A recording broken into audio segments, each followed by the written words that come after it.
50 episodes. Wow. If no one was listening to this, I probably would stop doing it, but here you are. So thank you, genuinely. To celebrate 50 episodes of the Woo Report, I wanted to respond to the main questions I get asked by you. What are you into right now?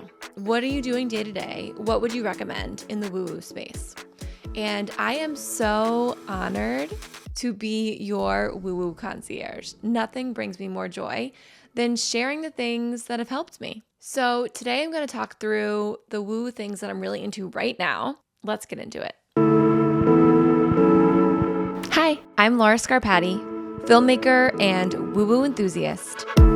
Here today to cut through the noise, pull back the veil, and cozy up in the space between reality and spirituality.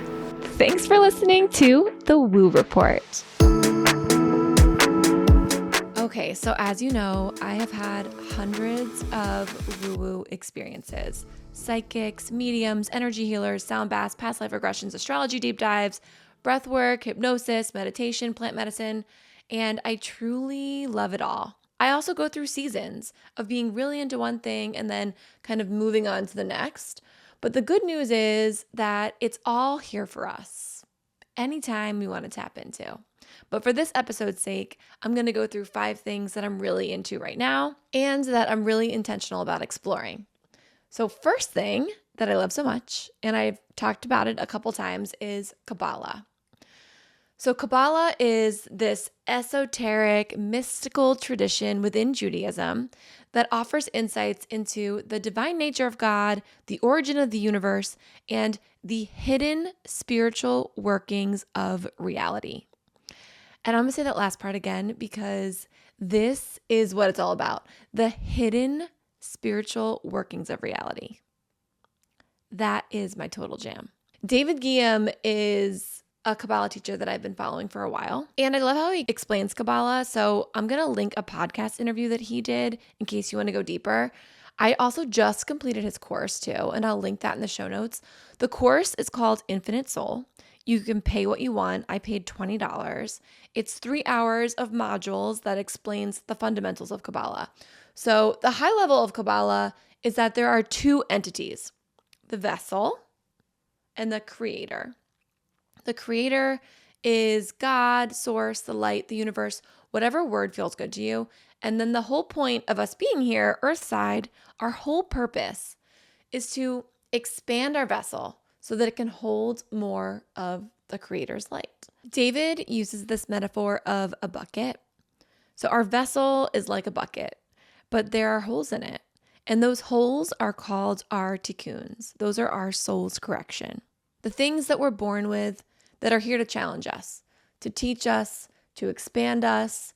And when the light of the creator pours into us, it can leak right back out through those holes. And it's our job to figure out what the holes are and how to patch them up. And those holes can be a bunch of things. It can be self-worth, it can be judgment, it could be patience. All of those are some of my holes. But, after doing this work, it has definitely evolved for me. And I feel like there was a time where, let's talk about patience for an example. I was really impatient with adults too. Now I feel like I'm mostly impatient with my kids. I mean, my children, bless them, they're doing God's work, apparently by testing me. And this is exactly why I love Kabbalah, because that's the perfect example of a hidden spiritual working in our reality. Our triggers are meant to teach us something. So David says when you are triggered, instead of screaming or reacting, Kabbalah teaches us to pause and say, what a gift. What a gift that the universe is using this moment right now to show us where we can grow most, to show us how we can patch those holes in our bucket. Is it easy to pause? Absolutely not. No chance. But the awareness alone is enough to change the moment. Kabbalah is like the opposite of victim mentality. It teaches that I'm responsible for my own experience. And I think that's actually so empowering because if you're responsible, you're also so powerful. You can heal your life. You can change. The holes in the bucket aren't a flaw. They're the whole point. I could honestly do a whole episode on this and I will eventually. I just haven't found the right person to come explain it yet. But in the meantime, David Ghiyam's course is a really beautiful intro. The modules are like 6 to 12 minutes. You can listen while you make coffee or get ready. I just actually finished it yesterday, and I loved it. I really, really loved it. I got so much out of it. One thing about all of these like woo-woo, spiritual, honestly, a lot of religious teachings are all connected. Like everyone is saying essentially the same thing. They're just saying it in different ways for different people to be able to like really grasp it and to hold on to it. I love Kabbalah in that way, and I love its teachings. Okay, second thing I'm really into right now is human design. I've been dipping in and out of human design for years, but now I'm officially studying it. Here is the textbook. If you're watching on YouTube, it is super dense. And here is what a body graph looks like. This one's mine. It's a really complex system. At its core, it's your energetic blueprint, mapped from the exact time and place you were born, and it lays out how you operate, how you sense your intuition, your gifts, your purpose, how your energy flows best, how you make decisions best, and your not self themes, meaning when you are out of alignment, this is how your body's going to feel. It's like a user manual for yourself. And some of us have been living our whole lives without ever opening that manual. I definitely did that for a long time. We are open to it now. We are opening the manual over here. There are 5 energy types in human design: generators, projectors, manifestors, reflectors, and manifesting generators. I'm not going to go into a deep dive of all 5 today because we will be here for 4 hours, but I will say knowing your type and your strategy has the potential to change how you move through your life. And I find it really helps me with decision making, really learning to tune into the parts that will light you up when you're on the right path or will give you these nudges that will help you in your day-to-day. One very, very important thing: do not use AI to find out your human design. I have tested this multiple times and it's consistently wrong. I've also heard this from thought leaders in this space. So to get yours, I love Jenna Zoe. I would go use her platform. Go to myhumandesign.com. I'll also link this. You can map your human design there. It's free. It takes 2 minutes and it's accurate. What you won't be able to do is do like deep dives into it, but that's okay. I do think that even just the first free reading gives you a lot of insight. What I love most about human design is that it really gave me permission to be who I am, to trust my decision making, to stop operating like anybody else. And I've mapped my whole household. I've mapped my kids and my husband, multiple friends, and it's just so interesting to see how everyone operates differently. And for me, I found it really resonates and it feels really accurate. So curious what you think. If you try it, please do hit me up. Let me know your type. I'm a manifesting generator. I'm a 4/6 manifesting generator. So if you know, you know, and if you don't, maybe you will know soon. Okay, the third thing I'm really into is discipline. I know that this is not a very sexy woo-woo topic, but it's an important one for me right now, so that's why I'm sharing it. There are people in this world who are workout people. They are consistent, they are diligent, they always get it in. And I know that a lot of you are this way. I know my friends, Marnie, Rachel, Amy, Sarah, Kat, are you running right now? I feel like you guys have all been consistently working out. And I really have not been that way until recently. I have found if I don't get out of bed and roll onto a mat, I'm not going to do it. So a few years ago, I found Melissa Wood Tepperberg. She has a company called Melissa Wood Health. It's an app. It is 20-ish minute workouts. It's like Pilates, yoga. It's minimal props. And I love her. It's $11 a month. $11 a month, which is cheaper than literally any class you'll ever go to. I every day do a different workout of hers, and she's very woo-woo. She's very motivating, and I've made it my little routine. So I get up, I work out. That is part 1 of the little disciplined morning routine. Part 2 is I make myself a decaf almond milk latte, or honestly, as recently as this weekend, I've just moved over to pistachio milk that my friend recommended, and I'm loving it so much. So either one of those. I'm on decaf because I really stopped drinking caffeine after my last plant medicine journey in November. And it's just been good overall for my health and my headaches. And so anyway, I haven't needed to go back. So that's been great. And then after I get my kids off to school, I sit with my oak tree and I meditate. And the thing about discipline that I never knew, especially like working out, is that your frequency rises when you move your body. And, have you all known this for so long and I just haven't been doing it? It's very possible, but I feel the difference. My energy is higher, my intuition is sharper, and my meditation practice, it's easier to be clear after I move my body. Just to get into really quickly what my meditation practice is, because I feel like sometimes people are like, I can't meditate, or I don't know how to quiet my mind or whatever. I just want to be completely transparent that mine varies a lot. I've done a lot of guided meditations in my life. I have learned now to take some of my favorite things from those and just apply it to however I'm feeling. So I usually sit in my bathtub on a stool and stare at my oak tree.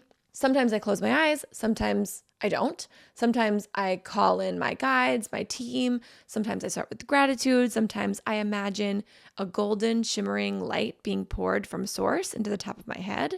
And I imagine it going through my body, healing it up, and pushing away anything negative. That was a technique that I learned in a meditation course several years ago. Anything negative that I'm holding on to, I actually then give back to my oak tree. And I'm only sharing this because it's not some like clean, perfect meditation that I do. I learned, with my plant medicine journeys and beyond in all spirituality, that the earth wants to take the negative for us and, alchemize that into the life that it gives us. And that stuck with me. So I like to give it away. I like to give it to the oak tree. She wants it. She's holding it for me and she's alchemizing it into something better. It's interesting. Like the oak tree obviously is not always with me. When I was just in Baltimore this past weekend, I was alone in a steam room and I closed my eyes to meditate and I found myself anchoring into my oak tree before clearing my mind. So it's just something that works for me, but you find what works for you. Any plant will work if that's something that you're into. Okay, a few of the things I'm really into right now. I just finished Gabby Bernstein's 21-day challenge. I think it was $37, and every day has a lesson, a meditation, and a reflection. Did I finish it in 21 days? No, I did not. I finished it in approximately 45 days. Life is busy. I have zero shame about that. The point is that while I was doing it, it felt really good. And it's just a reset. So if you felt like you wanted something that has like accountability, something that you're doing every day that feels consistent, it's short. I feel like the lessons are like from 3 to 5 minutes. The meditations are like 10 minutes or less. And it just really made me feel good. So I'll link that below also if that's something that you are interested in. Also, I wanted to talk about art for a second because this is something in the woo-woo space I don't know if we talk about, but I saw Wicked a few weekends ago when the company came through Rochester and I felt alive after. And then last weekend, I just saw my friends play in Baltimore. It was raw and emotional and funny. This really intimate look about how we say what we think people want to hear instead of what we actually mean and beyond. And I left with so much to reflect on.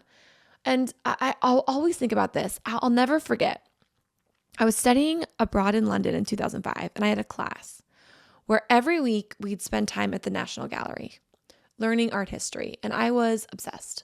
I remember begging my boyfriend at the time to come with me so that I could share what I had learned, and he was not interested at all, and that obviously didn't work out, but I think it was really the first time I felt lit up in my adult life about art, about really feeling inspired by something meaningful, something beyond like, the drinking culture that I was currently in. But that feeling of being inspired by something like a piece of art, a performance, a song, a conversation, it feels like purpose. It's like your soul saying, yes, more of this. And I, especially after this weekend and last weekend, I want to live life inspired. I refuse to go through the motions. I don't want every day to feel monotonous. Even when I'm not going to the National Gallery, I want to feel things. I want to feel moved. I want to create and dream big and experience life. And I had a headache last week, and I swear it was because I was numbing out on content that was not for me. So through the lens of the woo, I am hereby being intentional about what I consume, intentional about what I'm watching and allowing in my orbit, and I'm searching for things that will inspire me. And so if you have anything that you love that is really inspiring to you, please share it with me. DM me, email me, text me.